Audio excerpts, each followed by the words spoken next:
Good evening, and thank you for the opportunity to have a conversation with my colleague. I'm Terrence, Shirley, Chief Executive Officer of the Community Health Center Association of Mississippi, and I have with me my current board chair, Dr. James L. Coleman, also the CEO of GA Carmichael Family Health Center in Canton, Mississippi. Yes. Welcome, sir. Thank you, sir. Thank you for the opportunity. Thank you for coming to our 38th annual convention. I think it's going well so far. Exactly. Had a very good opening session. Looking forward to the learning sessions as we move on. So, Dr. Coleman, I'd like to ask you a few questions. Yes, sir. Get your perspective on, we've been doing this fight for over 60 years, and we are facing challenges now that actually we faced in the past. Correct. A little different in the past. We actually had some laws that people followed. Right now, I'm not so sure that we're going to have that luxury. So, with that being said, what do you think about the future of health centers? And what opportunities or challenges do you believe we must address today to ensure stronger, healthier communities for tomorrow? Well, first of all, I think some of the opportunities and challenges that we face, one is funding. With all of the cuts that are going on nationally, we have to be aware that we need to solidify our base funding and make sure that our legislators understand the importance of what community health centers do.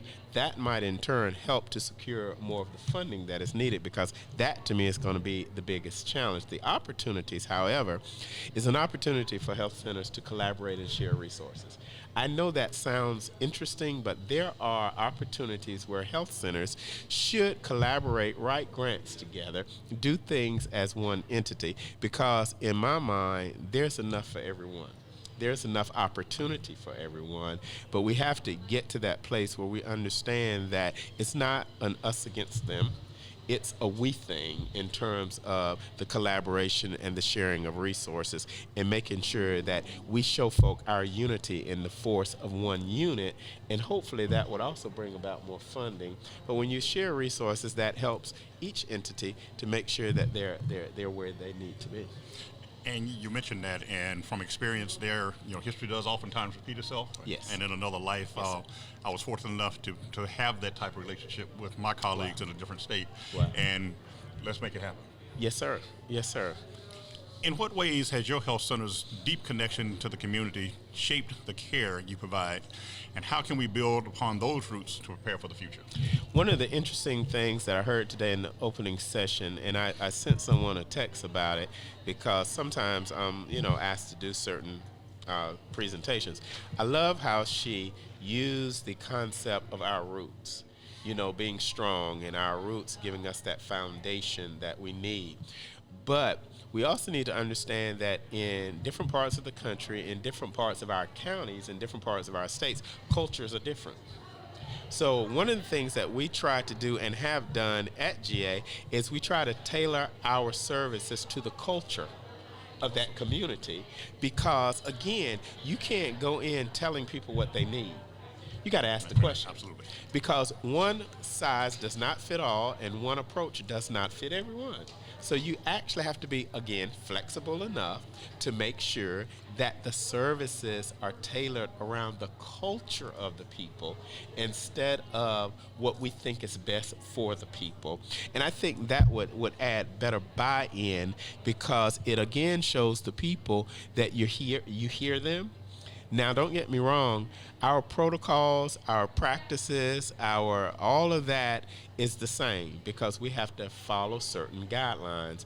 But that does not say that we cannot flex or bend on how we deliver the service related to the person's culture. So I think that's... From another public health colleague. Yes, sir. Public Health Education 101.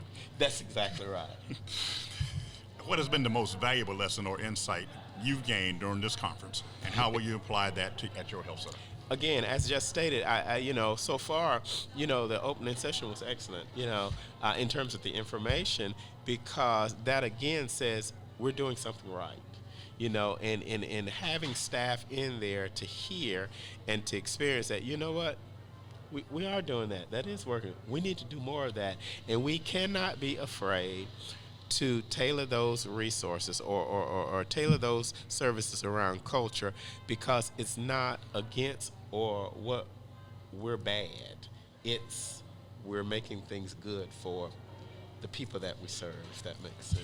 And one of the things that our speaker touched on, and I'm not sure that people really caught it, but by law, 51%, a minimum of 51% of your board members must be users of the organization. That's exactly right.